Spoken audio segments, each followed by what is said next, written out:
improvement of the team. Sports Extra, keeping you informed.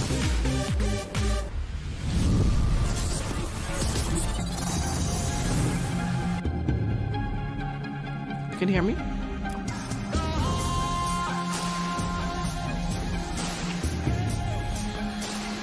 All right. Good evening. Good evening. I'm DIONNE Anglin, and welcome to Radio Cayman Sports Extra.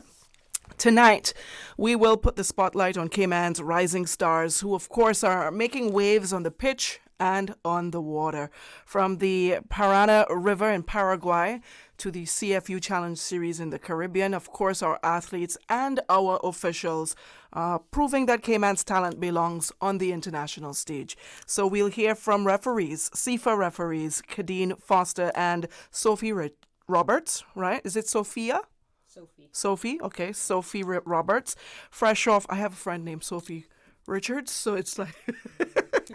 It's going to be a tricky one. Fresh off their appointments at the CFU Girls Under 14 Challenge Series, which was held in Trinidad, where, of course, they proudly represented the Cayman Islands in regional football officiating, including Sophie's international debut. So we're going to hear all about that in a minute. Then, of course, we set sail with Charlotte Webster and Jasper Nielsen, two of Cayman's top-ranked sailors who battled tough conditions at the Junior Pan American Games in Paraguay. Charlotte, a 2024 Olympian, so you may have heard of her. Of course, she continues to lead by example, while Jasper, who's I think 18 or 19, is chasing Olympic gold, of course, with a fierce, uncompromising drive. So we're going to stay tuned to that. This is Sports Extra. Stay tuned. Are you feeling overwhelmed, sad, stressed out, or suicidal and need support? Call 1-800-534-6463. K-Mind, Mental Health Helpline. It's okay to ask for help. K-Mind Mental Health Helpline, available from 6 p.m. to 11 p.m. Monday to Friday. It's free and confidential support and guidance on your emotional and psychological health. Sports Extra. From 7 to 8 p.m., highlights of local sports around the Cayman Islands. Sports Extra. It's amazing to see the improvement of the team. Sports Extra, keeping you informed.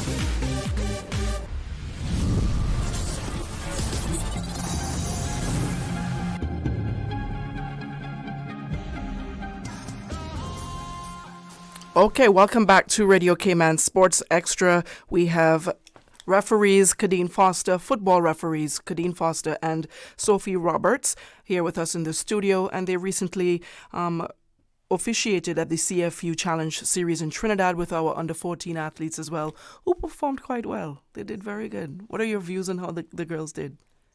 We didn't get to watch. Bring your mic a little closer to you. You can move the whole stand forward if you wish. Yeah. Sorry. Yeah, that's good. We didn't get to. We didn't get to watch any games. No, Yeah. because we're at different venues. Okay. Yeah, but we followed on YouTube. Yeah. And I think they did great. Oh, awesome. So let's hear from some like personal reflections now. What was going through your minds when you first stepped onto the pitch at the CFU Challenge Series? Any one of you? Hi, I'm Sophie Roberts.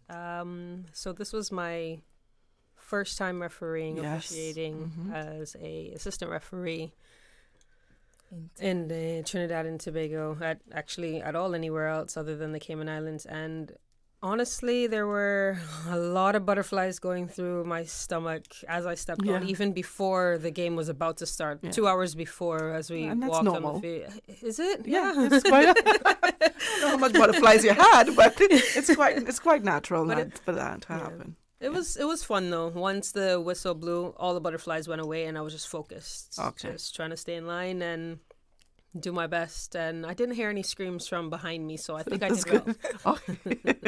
No parents, no angry parents. No angry parents. Okay, no. good. All right, that's fine. And was there any moment that truly stood out to you during this tournament? Honestly, every moment of it. Yeah. It was so unreal. A couple of times I pinched myself. Am I actually here? It was amazing. I will say that it actually was amazing. I enjoyed every moment of it. Awesome. I like that. Kadeen, having officiated internationally before, how did this tournament compare to past experiences? This tournament for me, to be honest, the excitement part about it is to be traveling with Sophie, another female from the Cayman Islands. Yeah. Usually it's you alone or with another Usually male? it's me or by myself or another male. Yeah. So for me with Sophie, I said to Sophie, I'm happy you're here. And just to watch her grow, like every game, it's an improvement. For me, that was great. Yeah, awesome. What does representing the Cayman Islands on this stage mean to each of you personally? Well, to be honest, I will say that I actually have been a player of the same sport before, so... But it's different, right? It It's different. It is. More or less pressure? A lot more pressure. Okay. Like, explain that for us as well. Yeah. I would say that, so from the beginning of when I used to play, I was a forward. That was just always fun for me. It was the enjoyment of the game. And then the last time that I was on the national team representing, I was a goalkeeper. So that pressure and this pressure is somewhat of the same because one mistake and that's it. Goalkeeper. Yes. Yeah, that's a lot of pressure. That's a lot of pressure, yes. But they're very good experiences. I enjoy. Awesome. And Kadeen? To be honest, I enjoy every moment of it. And to be honest, for the CFU, it's an under 14, so it's not as usual as the game that I used to. So it deserves more focusing. Okay. So for me, it's working on every bit of it to perfect the sports. How did you, I know you said you were a bit nervous, you had your butterflies. Did you have any too, Kadeen? Every game is about Every game is about. How do you manage them?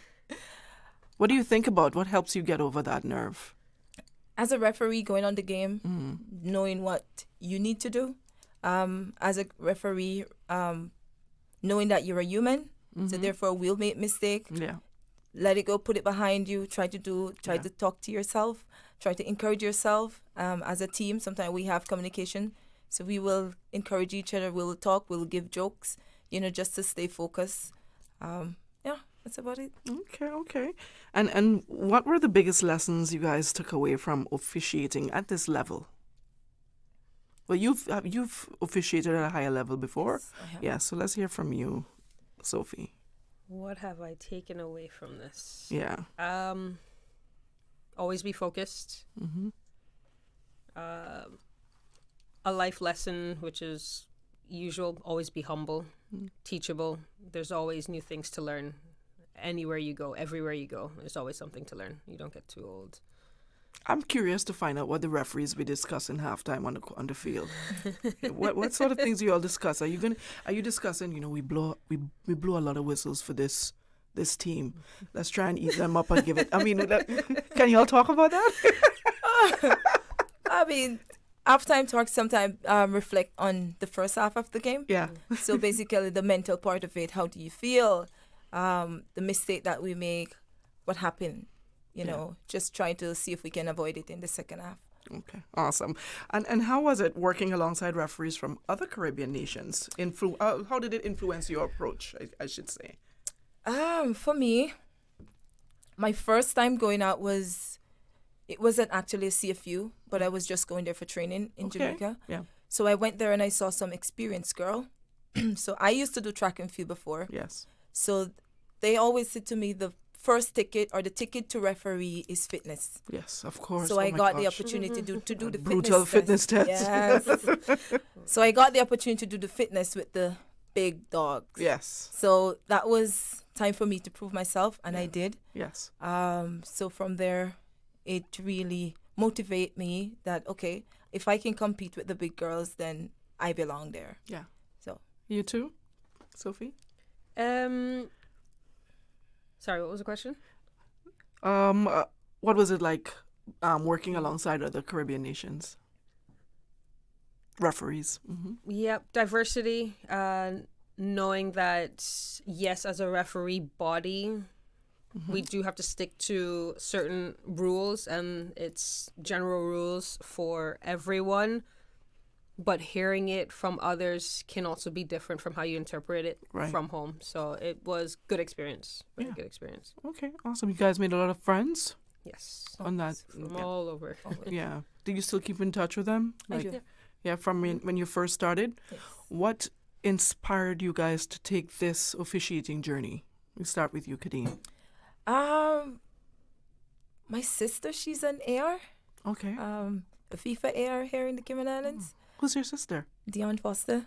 Oh. Yes. Oh, Yes. yes. So yes. DIONNE and Livingston Bailey. Yes. They constantly, you need to come out and Yeah. be a referee. So I give it a try. Yeah. And then as I said, I went to Jamaica after about a month or two training. Mm-hmm. And then after I passed the fitness test, then You. I realized that I can do it. Yeah. And I get the opportunity to travel. Were you a football player as well? Barely, but not Barely. as much as Sophie. Not okay. Yeah. And how much of that influenced your decision to become an official? Just about almost everything. Everything. Do share. So, I don't know if this is radio worthy, to be honest with you. All of the referees who are now my family, knew that as soon as they had a game with me, I'll always be chatting. Yeah. I'm always With that shouting at the mouthpiece at the referee, be like, you don't shut up. Oh yeah, no, they always tell me. They always tell me. I better keep it quiet this game. And I said, why do you want to tell me that? Yeah. You know, it's not going to happen. I'm not going to be quiet. I'm not going to be quiet. I'm going to. They just riled you up, as a matter of fact. Exactly. Exactly. Actually, one threatened to give me a yellow card before the game even started. Really? It hasn't happened yet. See? I hope he's not listening. So what I told you guys off air, you see? Yeah. So playing was a large factor in becoming a referee, knowing why they made certain calls, and so forth, and then somewhat wanting to also feel that same pressure to see how much I can handle it. And I am actually glad I took up the journey. I am still playing, which I'm trying to quit. I have been trying to quit though for the past about 6 years or so, but it hasn't worked. It hasn't worked. No. Just the passion and the love for the game. Exactly. And just loving to, I guess, learn something new. It's a challenge. That's That's probably what it is as well. For those of you who wanted to know what we were sharing off air, I was telling them that my father has always tried to encourage me to be an official for basketball. And one of the things I always told him was, for me to be an official, before the game starts, everybody's getting a tech. Especially finals. They're ridiculous. Oh my goodness, I don't know how you all do it. And I commend you for being so committed and so dedicated, because it's not an easy job. It's not, but it's fun. Yeah. It is fun. You have to love what you do. You I must definitely say I have to enjoy love it what to I put do. up with what officials put up with in any sport. You've got to love what you do. Yes. Yeah. Yes. All right, but you've wanted to quit several times. But you No, quit playing. Not Playing. quit refereeing. Okay, No, not okay, quit refereeing. okay, Oh, okay. boy, you want to get me? Oh, boy. No, I actually don't. No, I haven't reached the part yet where I want to quit refereeing. Yeah. No. Okay. I do hear that it comes a time that you just want to. I think it comes around when it's the fitness test, though. I believe when the fitness test. Have is you coming. have you done yours yet? I have done mine. I have one coming up, though. You We have won't another talk one about the past. The future is on its way. How often do you have to take your fitness test? Like every 3 years, every 4 years? No, that's No? too long. That's too long. Yes, Okay. almost twice a year. Okay, Three twice times per year. Three, So yeah. every quarter. Okay, so they're making sure you all are fit and ready. That's Oh correct. my goodness. I mean, we Okay. do have to run as quick as the players and quicker Yeah. than the players for longer. So Yeah. it's needed. Yeah, definitely. And it's, yeah, understood. What about feedback? Have you all received any feedback after this? Is there anyone that's looking on at these games that give you any feedback after? I mean, at each, Anyone from Cayman or maybe outside of Cayman? I mean, we have assessors from Yeah. Cayman and we have assessors overseas Nice. as well. Yeah. So if we officiate overseas, then we have assessors from overseas. Mm-hmm. So we do get feedback from both sides. Okay, nice. What was the feedback like? Mostly improvement. I want to hear the positive and the negative if there were any. You can share it. It's a safe space. Mostly was time positive? Is, yes, most time is positive or things that you need to improve on. Sometimes it's Kadeen, you need to work on your position and movement. Yeah. Kadeen, you need to move. Kadeen, you not need to stop being so stagnant. Yeah. Stuff like that. Or Kadeen, you're doing great position and movement. Getting your fitness level is great. Yeah. Kind of stuff. What's the most difficult part of the job? Fitness for you. Not for me. What's yours? On the 14, position movement. Okay. Because it's those girls and not knowing where to play the ball or not knowing Them. how to read the game Yeah. for the on the 14 too much. Okay. But yeah. So officiating at this level was new to you at under 14? It's not new, but because I have passed, and I wouldn't use the word pass that level too much, but because I have officiating much older and more experienced levels. So coming back to the under 14 was a little bit challenging, but so I got the job done. What did you think of the tournament overall? It was a great experience for me. My position movement that I was going into the game with as a problem, I think I got it fixed. Yeah, that's good. And as I said again, working with Sophie, having another one of my Caymanian out there with me was an excellent, great experience for me. Awesome. And what about your fitness, Sophie? How was it out there?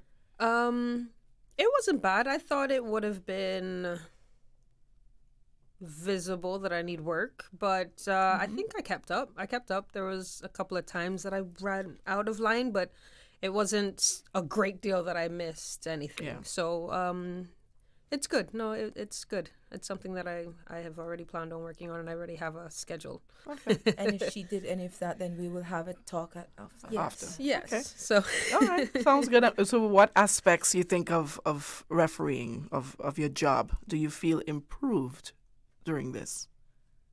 Knowledge. Yeah. Knowledge. Positioning. Knowledge. Definitely. Yeah. Anticipating. Yeah. Same for you. Same. Oh, definitely. Okay. And how do you prepare mentally and physically? Especially for matches in high-profile settings like this.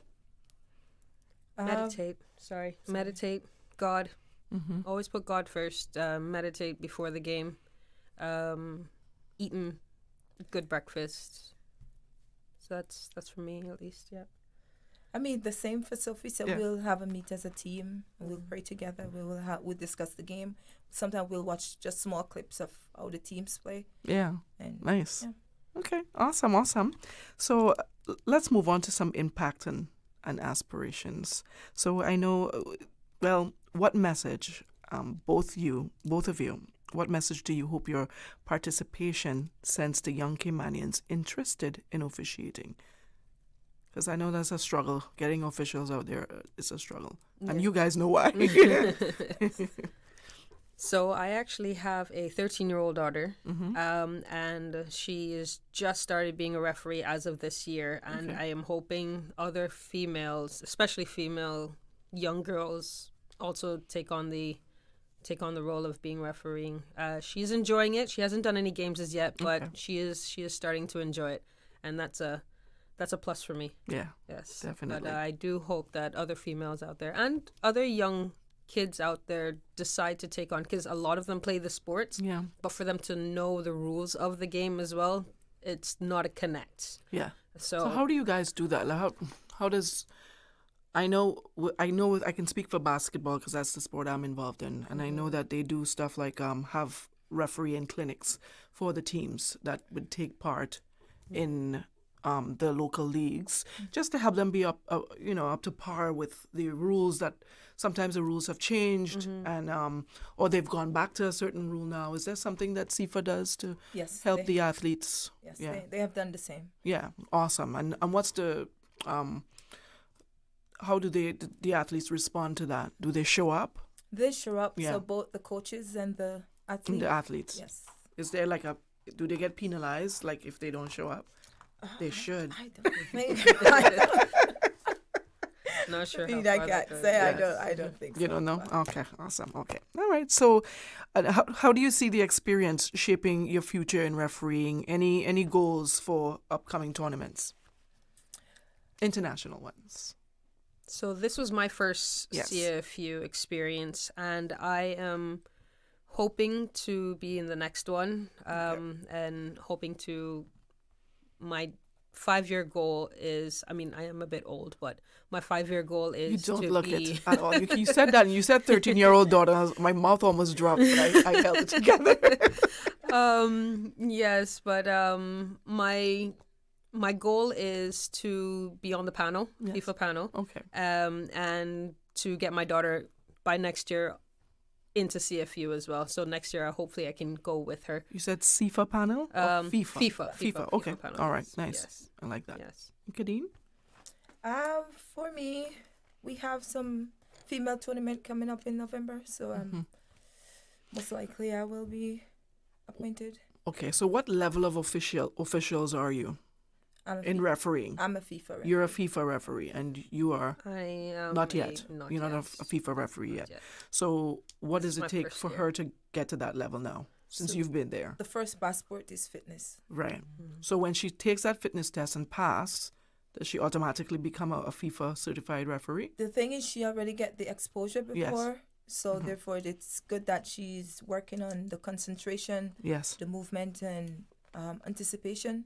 So she's basically ahead of the game. So as long as she get the fitness in, I think she will be ahead. Yeah.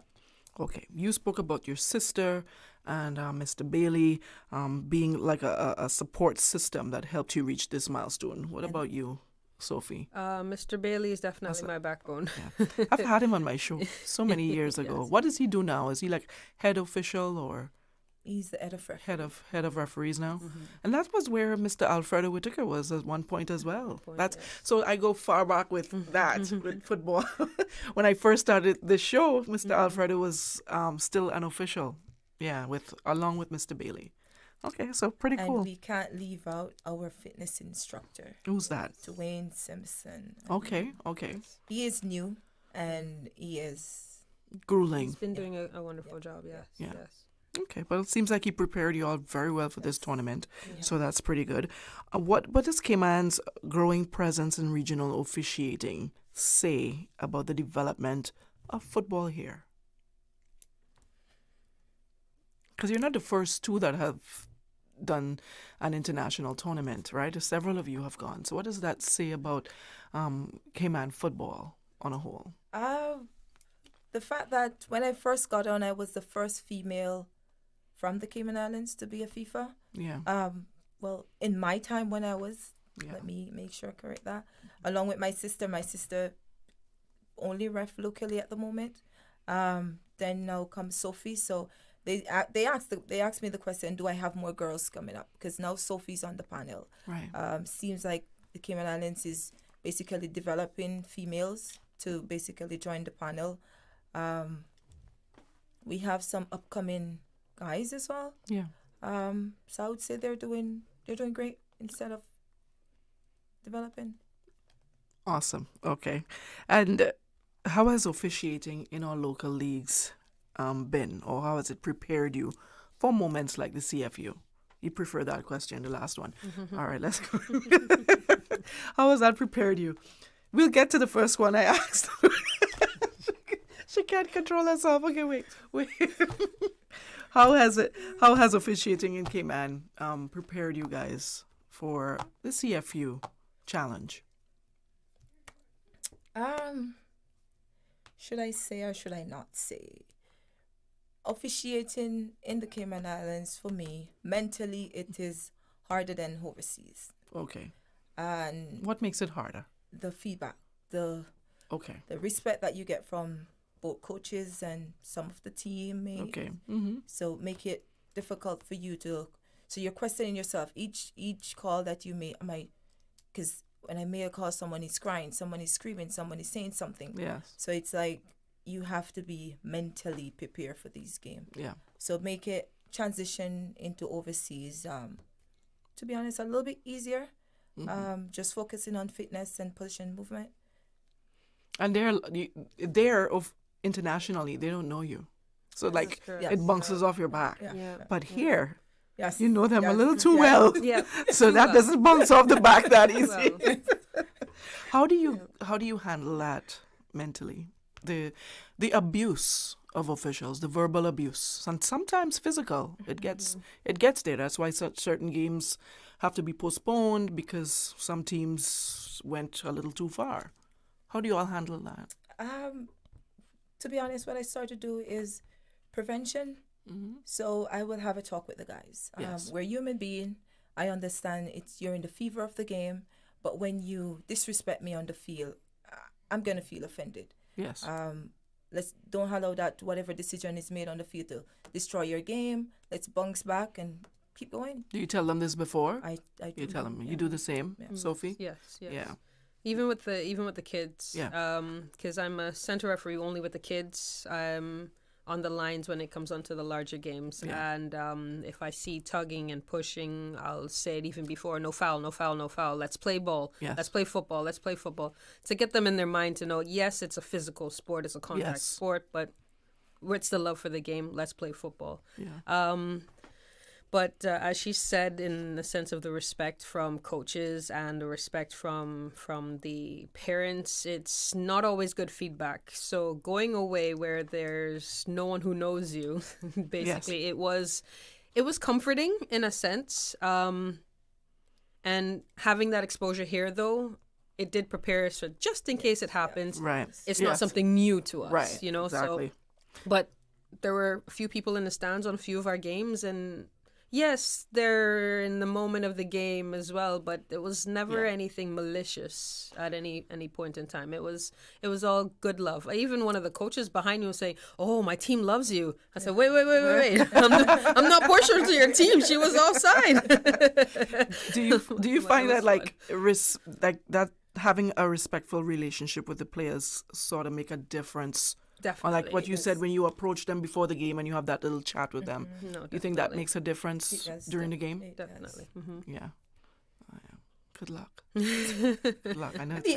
When you have the relationship on the with the players before Yes. you go into the game, when you do as a referee make a bad call, what we'll call a bad call, we can reason things out. I mean, okay, what you call a foul is, in my opinion, it's not a foul. Okay, let's play game. They will understand. Okay, Yes. game goes on. What's been your worst experience as a referee? My worst. Yeah, your worst encounter with a parent or a player? That's what I mean. My worst was with a coach a few coach. months back. Oh, I forgot about them. The coaches, they get bad too. Yeah, a local coach. Actually, I want to say a family member of mine, a distant family member of mine. Okay, he was in my ear the entire game. Yeah. But what's too far? approaching on the field. Approaching you is On the field while the game is playing. Right. That's too far. for you. What's too far for you? Or does it have to be the same? You all have to be together on this. When I say what's too far, like when do you give a red card or throw them out? Disrespect my official, yes. And he said, Kadeen, come over, call me for only one thing, to give a card. Don't call me for anything else. You disrespect, because I always said to the coach, I respect you, you respect me. Players respect you, I respect you. Yes. So therefore, if you disrespect myself or you disrespect my officials, then I'm gonna have to deal with it. If they're not listening, then of course they have to go. Yeah. And what did you say what too far was? Coming onto the field. Coming onto approaching the you. field is too far. Yeah, definitely. Because I mean, everyone has a mouth. You can say what you want to say. I don't feel like, to a certain extent, of course. Right. If you're constantly speaking and saying malicious words, that for me that's too far. Yeah. And approaching the field, especially when you're the coach of the body of the team, but not of this particular group that is playing at the moment. For me, that was way too far. But have you had to throw a coach out before? I've tried. Oh, that's not good. I've tried. It didn't really work. That was my worst experience. You asked what's my worst experience. So that one was my worst. So he wouldn't come off the. He didn't. He or she. He didn't. It didn't want to leave my field. No, Oh wow! no. But, so what become of situations like that? How is that dealt with? How does the association deal with stuff like that? Once reported, they would come in for a meeting, but I didn't report it.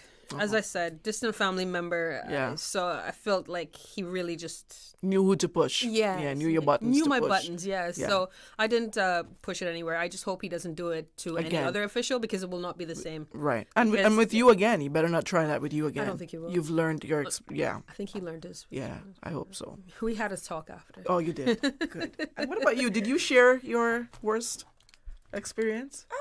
Maybe the same. Yeah. Confrontation from a player and coach. A player. Okay. No one has ever put their hands on you? No, okay. Because I know we've had that at least, before. no. Let me speak for me. No, no one has ever. Okay, good. They have tried. But, Yeah. they have tried. But. All right. Well, what advice would you give someone just starting out as a referee here in the Cayman Islands? Before we go, yeah. What advice? For me, I would say, and just like I said to Sophie, it's earning from your hobby. Yeah. So football is your hobby. Okay, I'm playing Yes. football in the Cayman Islands. to be honest, I am not going anywhere. I'm 25, I'm 26. Guess what? Join referee. You can travel. I have traveled more than 10 countries just with refereeing. And I have beautiful opportunities. Yes. Oh, yes. You get to visit different countries, different cultures, meet different people. I mean, for me, it is a great opportunity. Yes, agreed. 100% agreed for everything she just said. Yeah. Okay. Awesome. Thank you all so much for stopping by. I appreciate you. I love the fact that you guys felt safe enough to share that information with me about, your experience as a coach, especially your worst, not a coach, as an official, especially your worst experiences. So, all the best. Thank you. And put your foot down. Oh, yes. Put those spikes down. don't make that coach do that to you again. Yes, no, but all right, we're going to hear from our junior Pan American sailors. Are they here? They're waiting. They're ready and waiting. Awesome. I like it. So stay tuned to Sports Extra. We'll be right back. The Buzz is powered by the team that keeps you moving on the road or in the water. Automotive Arts. Whether it's your car, boat, or wave runner, they've got the expert touch with Yamaha certified staff and a passion for performance. From oil changes, brakes, and alignments to batteries, tires, and servicing, Automotive Art has got the parts and the people to back them up. Your car, our passion. That's Automotive Arts. Proud sponsor of The Buzz every Tuesday and Thursday morning, 7:30 to 9:30, right here on Radio Cayman 89.9 FM. For the Record with Ort Connor. Folks, I want to thank you for allowing Radio Cayman and, by extension, For the Record into your home. Hear from your government and community leaders on issues and events concerning the Cayman Islands and its residents during Radio Cayman's For the Record talk radio program, airing each Monday, Wednesday, and Friday morning from 7:30 to 10. For the Record. For the Record. For the Record Is brought to you by JN Money. From abroad to yard. Fast, affordable, convenient. For more information, visit jnmoneyonline.com. At Kirk's Home Center, we can make your life much better. We got it all together. We got a great deal in store for you. From cookware to stereos, from power tools to plumbing supplies. Yeah, we got the best goods with the best price and a service to make you smile. Kirk's Home Center, we got a great deal in store for you. Now you can listen to Radio Cayman everywhere. Everywhere. Can you hear me now? Everywhere. Everywhere. Yes, right from your Android or iPhone. Download the Radio Cayman app now on your Android or iOS phone. The Radio Cayman app is where you can listen to Radio Cayman everywhere you go. Everywhere we go, we go. Everywhere we go, we go. Find it in the Google Store, the Apple Store, or use the link at www.radiocayman.gov.ky. Yes, now you can listen to Radio Cayman everywhere. This hurricane preparedness and awareness message comes to you from the Lions Club of Tropical Gardens. If you are advised that a storm or hurricane is coming, trim the large trees in your garden and secure loose items around your yard. Even a Category 1 hurricane has strong winds and can turn branches, patio furniture, large garbage bins, or garden tools into dangerous projectiles. By cleaning up your yard and securing outdoor items, you're not just protecting your home, you're also safeguarding your neighbors. This has been a message from the Lions Club of Tropical Gardens. Accept the challenge. United in service. Stay safe. Stay prepared. Sports Extra. From 7 to 8 p.m., highlights of local sports around the Cayman Islands. Sports Extra. It's amazing to see the improvement of the team. Sports Extra, keeping you informed.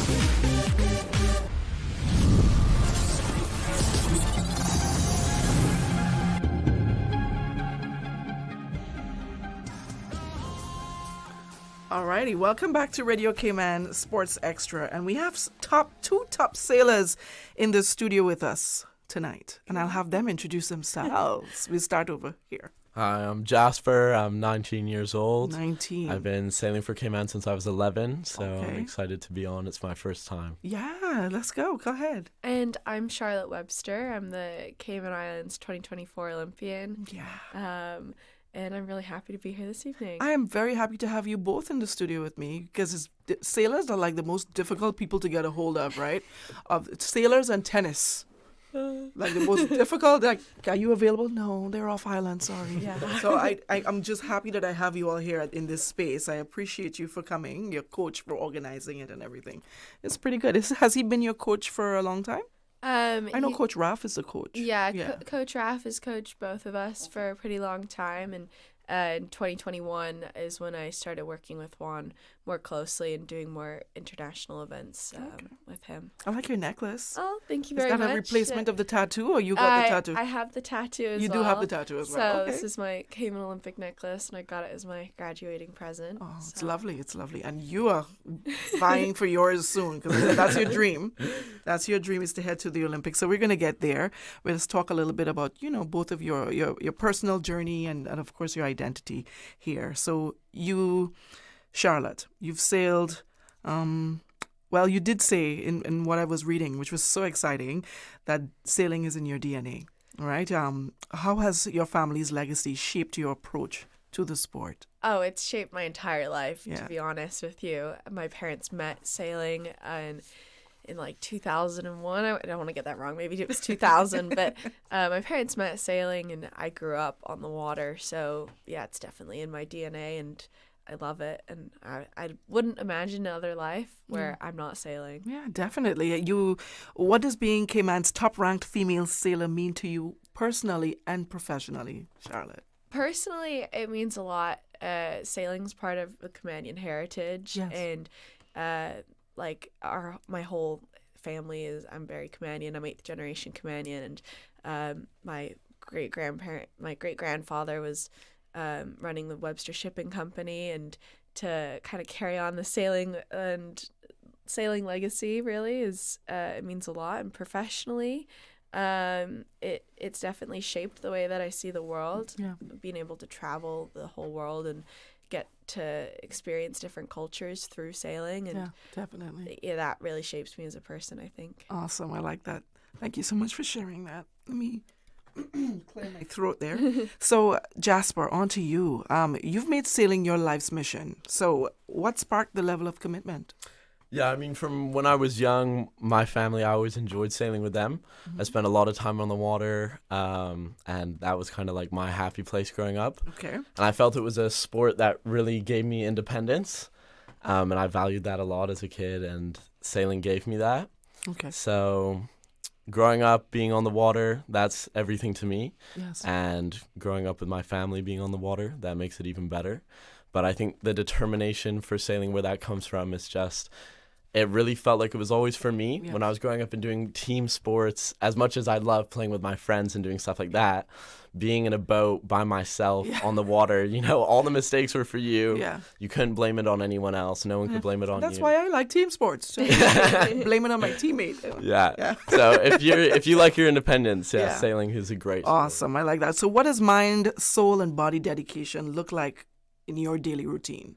Yeah, so fitness is a big part of what we do. Yes. Most people, when you talk to them about sailing, they don't really understand think of fitness. Yeah. Because I'm like, fitness? What? Why? Yeah. But it's not easy. It's not an easy job. Yeah, it's definitely a full body workout. Yes. And I would like to think that I'm an athletic guy. Yes. And out of everything I've done, I would say a 30-minute upwind in a laser is probably the most difficult fitness test a person can have.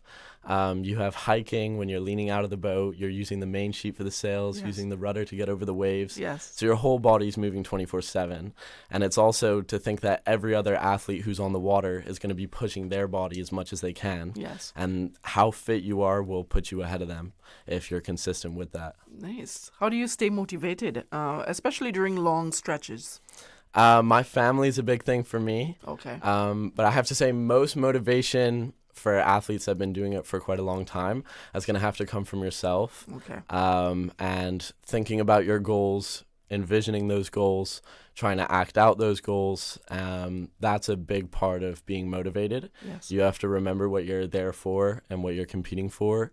And obviously your people back home, your country, your family, the people that support you, that's your number one cause always. So. And you alone in a boat, right? You're left with your thoughts.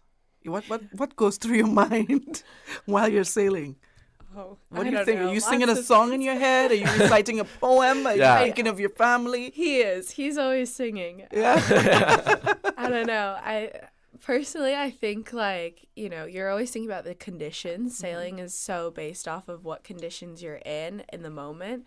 And you have to think ahead, think about what your next move is going to be, and there's a lot of tactics involved. So you kind of are thinking about previous experiences when you're in a similar situation and what you did. So you have to have a lot of situational awareness about where you are on the course, what you're doing in your boat, and all of those factors come in. But in training, sometimes your mind can wander, and it's just, you know, there's a lot of mental resilience and a lot of training on how to focus when you need to really focus. Definitely. Was this your first junior Pan Ams or second? So this was actually my first junior Pan Ams. Okay. I didn't compete in the first one 5 years ago now. I did do Pan Am Games in Chile in 2023. Okay. And that's where I qualified for the Olympics. Right. So this was also my last junior Pan Ams. I'll be too old for the next one. What was that like? I mean, going to the junior Pan Ams, so it's compared to the fact that you've been to the senior one. You know, it's not too different. Okay. Obviously, the conditions were very, very different. Sailing was a conditioned sport. There was barely any wind where we just were, but Pan Am Games was, you know, the more senior level, the top athletes, top Olympians from the US and Canada as well, who led those races. Pan Ams and junior Pan Ams too. I mean, I've trained more with those girls because they're closer in age to me, but it truly was it's still a great experience, great learning experience, both competitions. I was about to ask you, like, what lessons from your Olympic journey, you know, helped you navigate that regatta in Paraguay? Yeah, Paraguay. Yeah. I was there, actually. Oh, really? I was in Paraguay, yeah. I was, worked. Yeah. I'm always working. Yeah. So I with Radio Cayman, but I was there for basketball. Oh, okay. Yeah, we were actually on the same flight as the basketball people were. Okay, so I didn't go with them. No. I went 2 days later. Okay. Yeah, we must have just missed But they you did then. pretty good too. Everyone did so well. Yeah, all That's the pretty Cayman good. athletes. Yeah, you know, we did very well. We were actually able to see Devontae and Stone both. I was there too. I didn't see you guys. Really? Oh, no. I was there for I was there for that. In the rain. Yeah. No, we were not. I'm kidding. Oh. No, I was there for the heat. Okay. That's what it was. Okay. So we were there for the heat, and we almost missed, because, you know, it's a long walk in, right? Yeah. I don't know if you guys had to walk in. Your bus probably took you all the way in. To the stadium. The athletes got completely different treatment from administrative staff. I just want to let you all know that. I had 30-minute walks. I lost a lot of weight in 8 days. Remind me what your question was. I'm so sorry. Yes. What lessons from your Olympic journey helped you navigate the regatta? I would say, like, the biggest takeaway is having clear goals for each race. You know, like I said, it's a conditioned sport, but when you get to that level, you have experienced every condition from like 3 knots to nearly 30. And it's, you know, the biggest takeaway is it's a mental game, and you have to have clear set goals and try and stick to your game plan. And when things don't go your way, it's the mental resiliency to come back and look at it in a different way and say, you know, that race didn't go my way, but I'm going to put together what I know how to do and go fresh start next race. Awesome. So that's the biggest takeaway, I think. Awesome. And Jasper, what about you? How was your journey in Paraguay? It was good. I mean, they treat the athletes really well. Yes. All the people are super kind. Like you say, yeah, the athletes get it good. But for me, I would say the venue, in terms of how it was organized and the accommodation and just off the water on the beach, it was great. It was really, really good. I really enjoyed it there. Competing is obviously the main reason you're showing up. Yes. So for me, definitely a big learning curve, I would say. One of you, who was 13th and 14th? I think I was 13. Yeah, you're 13. But the girls' fleet and boys' fleet are separate. Yeah, separate. Yeah. Okay, awesome. Okay, and what's the most valuable lesson you've learned from training? Because you were in the Canary Islands. You are. Are you still there? I'm kind of in and out, in and out. Yeah. What's the most valuable lesson you take from there? I mean, that had to be for sure like one of the harder things I've done in my life. Yes. Why is that? Well, it was just this kind of like dedication that you don't really have anywhere else because you're completely isolated. Yes. And you're just around people who are there for what you're there for. Right. So everyone's there to be competing. Everyone's there to be training. And even when you're training, you're still trying to win and do your best. So we're putting in the same amount of effort we're putting in on the race course. Okay. But outside of just racing, it was gym twice a day. You have early mornings. You have to meal prep all your food. It was super, super strict. You're doing tons of cardio, tons of physical. Wow. You're doing at least 8 hours of physical stuff every single day from the moment you wake up to the moment you go to sleep at night. So that was intense. So that definitely helps me now when I go into events or when I'm going into training. I can kind of back up and say, well, this compared to what I have been doing is very minor in terms of stress on my body and my mind. So it makes you more relaxed. It lets you ease into the situations. Right. And your physical is way better. I mean, I see hiking now and sailing as minor things when I'm doing a short upwind compared to doing it for 60 days straight. Yeah. Ooh. Yeah. So. Oh, definitely. Wow. What have you ever done something that intense? Of course. I was just leading up to the Olympics. I actually spent like 14 days on the island of Friol off the coast of Marseille. So the Olympics was in Marseille, and Friol is this tiny, tiny island. And there's really, it's nice to do some hiking, but you could hike around the island in a day. So I did that on my first day, and then I was there for another 2 weeks, and I would wake up, train, and do some hiking, do some running, do some stretching, and then repeat for 14 days. So sailing is a lot of preparation and a lot of training, and it's always great to be training on the water that you end up competing on. So that's why it was so important that I was there. Yeah, definitely. I'm really happy you guys are sharing this information, because a lot of people think you're just sitting in a boat singing, but not realizing how much work physical work have to go into it. That's very interesting that you brought that up. So I never knew how intense I knew you have to work out, but I didn't know it was that intense. Yeah, I find it funny when my friends ask me, like, you're always out on the water, you're always sailing, like, why aren't you tan? And I'm like, well, I'm actually head to toe in like gear and kit to like protect myself from the sun, but also, it's not a relaxing endeavor. You don't go out sailing in a laser for fun. You can, but what we're doing is a lot more competition. Serious. It's very different. Yeah, definitely. How do you both balance physical training with tactical demands of sailing?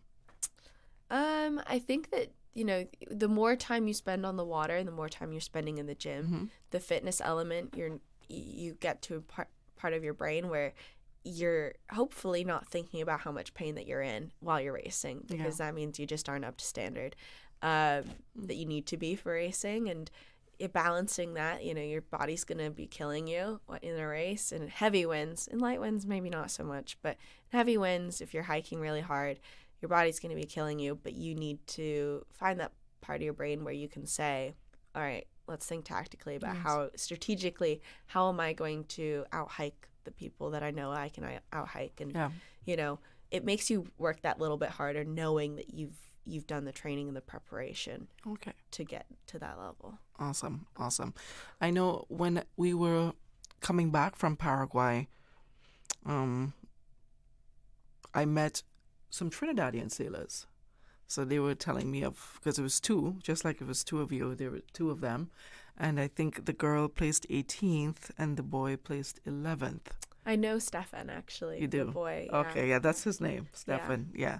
So he was telling me a little bit about his journey and his experience and stuff like that. So that was pretty interesting hearing him as well, just like hearing yours and what sailing is like in Trinidad as well. Yeah. Yeah, it's really tough for them there. I actually met him through this amazing program that World Sailing put together, which is the Emerging Nations program. Okay. So I did Youth Worlds in Oman and in The Hague, and the Emerging Nations program brings together countries that aren't as developed in sailing. Okay.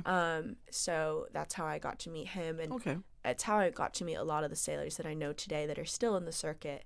It was getting world-class coaching from world-class sailors, and I'm grateful for that opportunity, and I think that going forward, Cayman should keep putting their sailors through the Emerging Nations program. It's a youth program, but I can't remember if Jasper, you were part of that.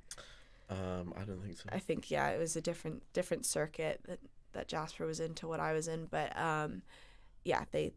they create some good sailors. Awesome. Yeah. Okay, sounds good. Jasper, what's been the toughest moment in your journey so far? In sailing? Yeah. And how did you push through?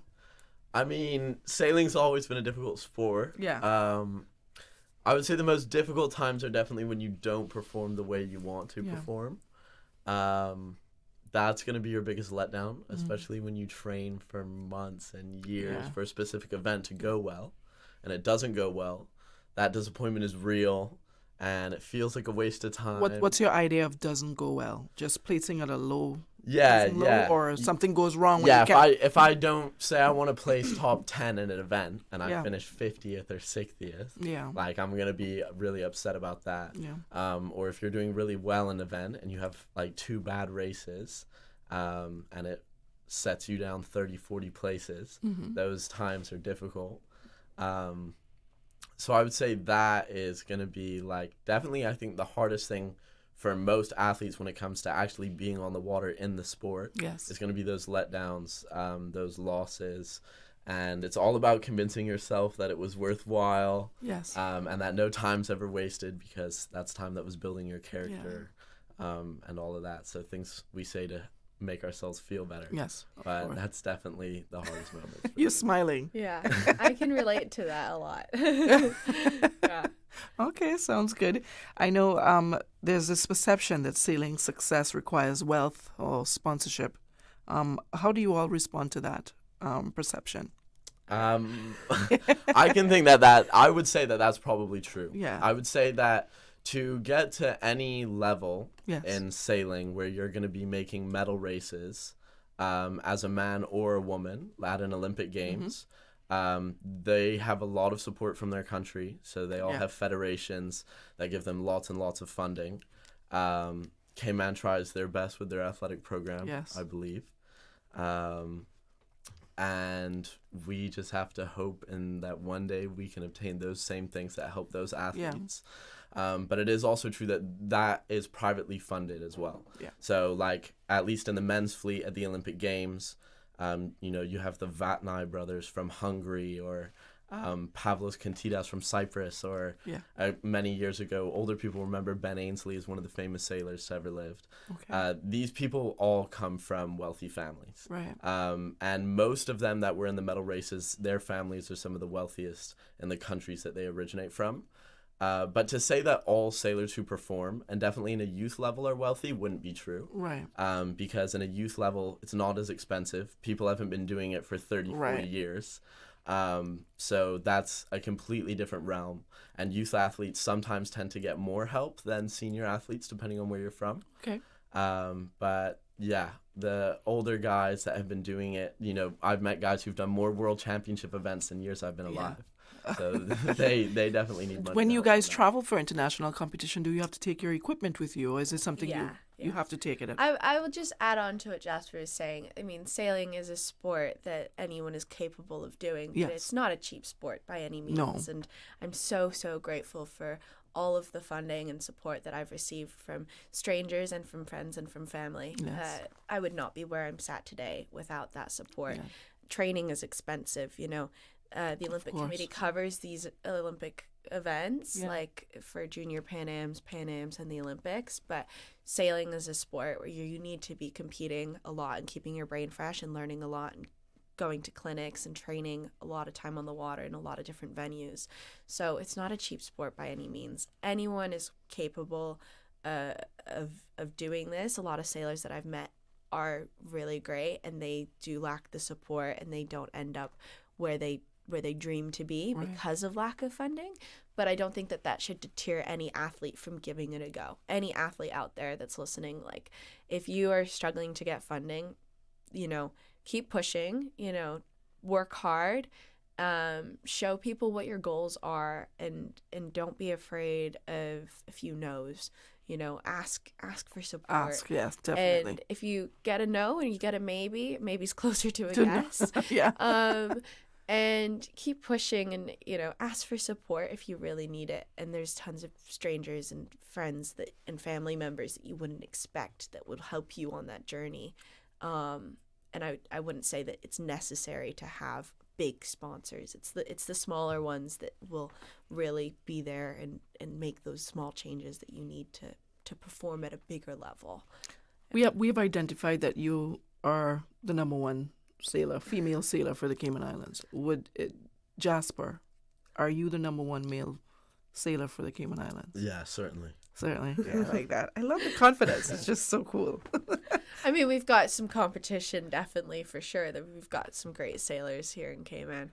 Actually, before going away, Jasper was injured, and I was training with my cousin who's just turned 18, and I can't forget to mention him. But Lyndon, he just competed, and he's trying to follow in my footsteps, Nice. maybe the Olympics. What's his full name? Lyndon Pickering. Okay. And he Pickering. he wants to get out there and show me that he can perform as well as I Is his have. sister Polly?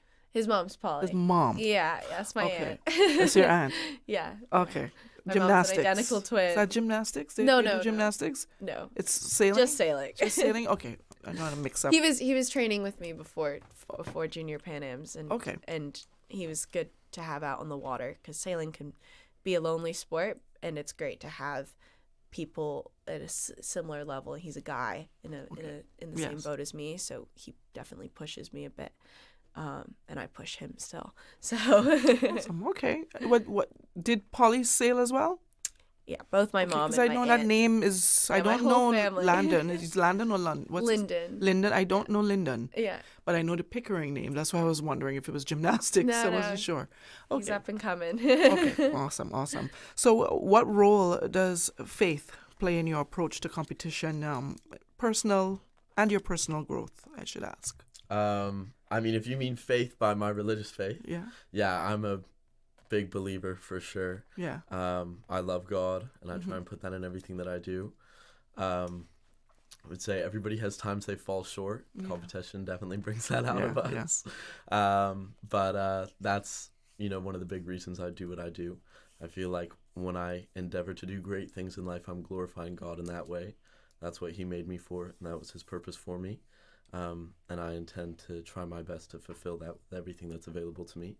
So when I have family that's generous to me, when I have people that are kind to me and want to help me in what I want to do, I glorify God in that way. I think that they're doing a great thing, and I love them for that. So that's a big thing for me. Awesome. Certainly, and I would shout that from the highest rooftop for sure. Okay, and I have to say a special shout out to your mom, Charlotte. 'Cause Yes. She's my number one fan. Yeah, she is. On Sports Extra, my Sports Extra page on social media. So thank you so much to her. And what about you, Charlotte? How does faith play a role in your... I think that everything happens for a reason. Yes. And it's really tough to hear that sometimes when you're not performing the way that you want to. But I think... Understandably. Yeah. I like to think that there's good karma in what you're doing. And if you're working really hard and hoping that will pay off, and, thinking about family and thinking about why you're doing this and thinking about what your personal goals are when you're competing is one of the most important things that you can do as an athlete. You have to put what you're doing first and remember that good energy that your family is feeding you and your supporters are there and everyone in Cayman is cheering for you. So I'm a big believer in that, and just supporting each other and bringing up support for athletes that aren't getting the attention that they need it. So what you do here at Radio Cayman and Sports Extra and speaking to athletes is so important because you're showing support. Yeah, for definitely. everyone.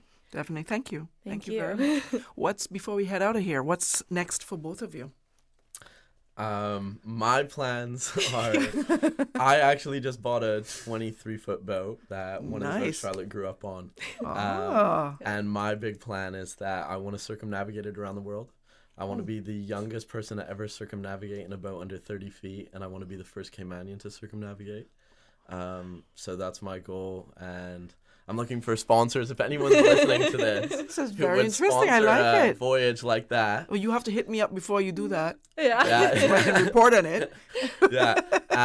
Sailing's super expensive. Yeah. Doing this also costs a little bit of money. Right. But, you know, in the long run, if I want to do an Olympic campaign, that's $80,000 a year. If I want to do this, I just need $80,000, and that would sponsor me for 3 years to do this. And I would finish the circumnavigation in that time. So, for me, that's my big goal. And most people say, yeah, you're crazy for doing that, and that's why it's never been done.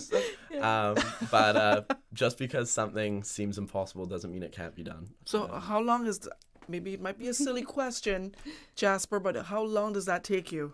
To circumnavigate the globe.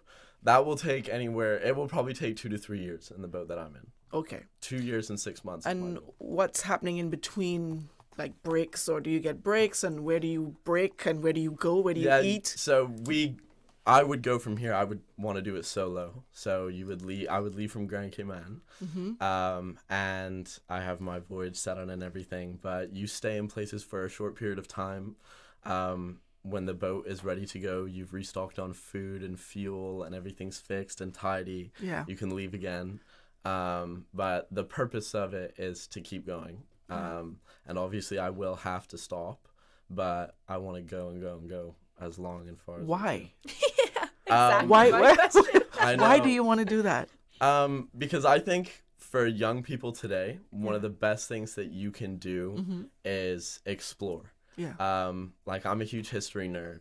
Thousands and thousands of years ago, the most amazing men and women we look up to today were explorers. Yes. And people who were willing to go beyond what seemed normal or possible by the masses. Understand. And for me, it's more of a personal goal to do something that I would see as incredibly difficult. Yes. And a great journey. In no way am I discouraging you by asking you why. I'm just curious as to where your mind is. I think it's fulfilling, and I think it's God's purpose for man. Yes. I think man was made on earth to explore, to endeavor, to conquer his surroundings.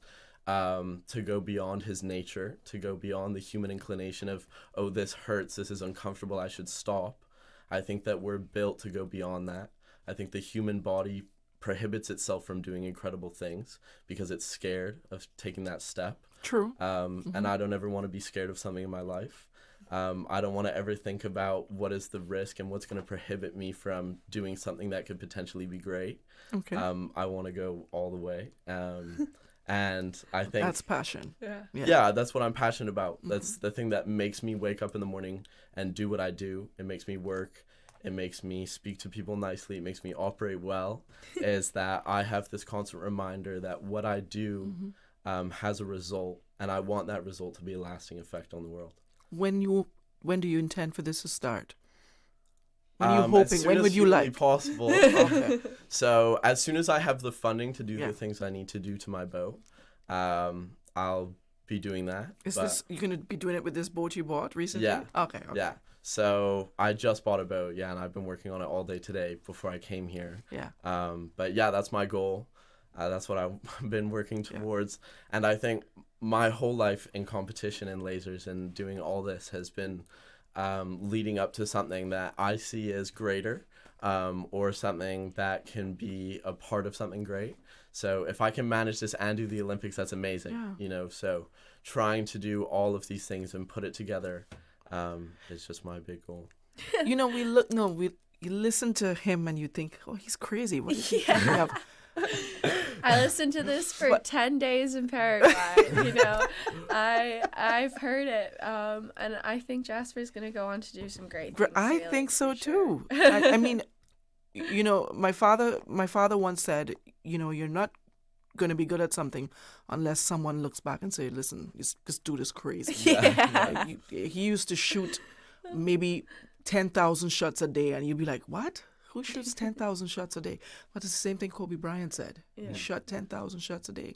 And if you didn't think he was crazy, then he wasn't all that great. And that's what he would tell you, right? Yeah. So if someone's looking at you and saying, dude, you're crazy, you use that as fire, fuel, that you're doing something right and that you're going to go far in what you do. Thank you very much. My next endeavors might not be as crazy as that. That's okay. Do share with us. I'm going and finishing. I just did my undergrad in environmental science, and I'm going to do my postgrad master's in global sustainability solutions at the University of Exeter, and they're also the top sailing university in the UK. So I hope to get more involved in university sailing and that realm, and also bigger boat racing. I had an amazing opportunity to race a Mod 70 with Peter Cunningham helming that back in May, and that was an exhilarating experience, going over 40 miles an hour. Helming a boat of that caliber was just incredible. I'd love to get the opportunity to do something close to that this year, and focusing on my studies again. And going forward, obviously still training. I've got a boat in the UK. I'm not going to let that go to waste. Right. Doing some competitions, and the circuit really starts up again in April. So we'll see if that's where my head's at then. But sailing is, like I said earlier, in my DNA. Will always be in my DNA. It's just, there's so many different types of sailing. Yes. We've got the dinghy. We got the sailing around the world. I won't be doing that anytime soon. I was going to say, in your downtime, he can pick you up from wherever and continue on his journey. But honestly, again, representing Cayman on the world stage is something that I love to do. And I love everyone saying you're from the Cayman Islands. It's incredible. And just I'd like to keep doing that. Yeah. I like it. Thank you guys so much for stopping by. I appreciate you. All the best with your journey around the world in your boat, in your new boat. I'm excited to hear about it. This is going to be great. And all the best to you too as well. And I know your mom's going to continue to keep me posted. Yes. And before you leave, you're going to give me your contact details so I can... Just my way of following up with you guys throughout from now on, right? So, all right, awesome. Thank you all so much for stopping by. Of course, from the whistle to the wind. Like that voice? Okay. Cayman sporting talent continues to rise, not just in results, but in resilience. So whether it's referees like Kadeen Foster and Sophie Roberts that you heard here recently, commanding respect on the pitch, or sailors like Charlotte and Jasper chasing Olympic dreams and world tours on the sea. The message is clear. Of course, Cayman, we belong on the world stage. So that's it for our edition of Sports Extra for tonight. If you would like to be featured on our show, please feel free to email me at sportsextracayman@gmail.com. Of course, to stay plugged in, follow us on Radio Cayman Sports Extra social media pages for updates. All right, I'm Dionne. Catch you next time. Good night and God bless you.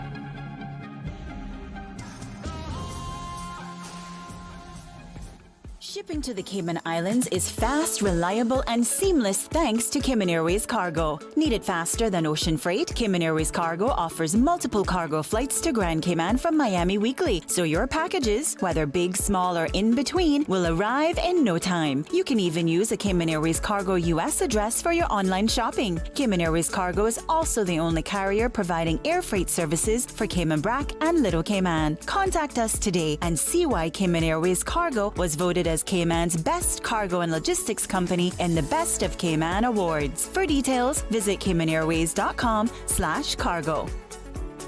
Where your group works can have many sounds, telephones ringing, machines humming, or even waves crashing. But no matter what sounds your group hears when they're working, BAF Insurance has a health insurance plan for your group. You can always count on BAF for affordable, flexible group and individual health insurance plans with professional, friendly customer service.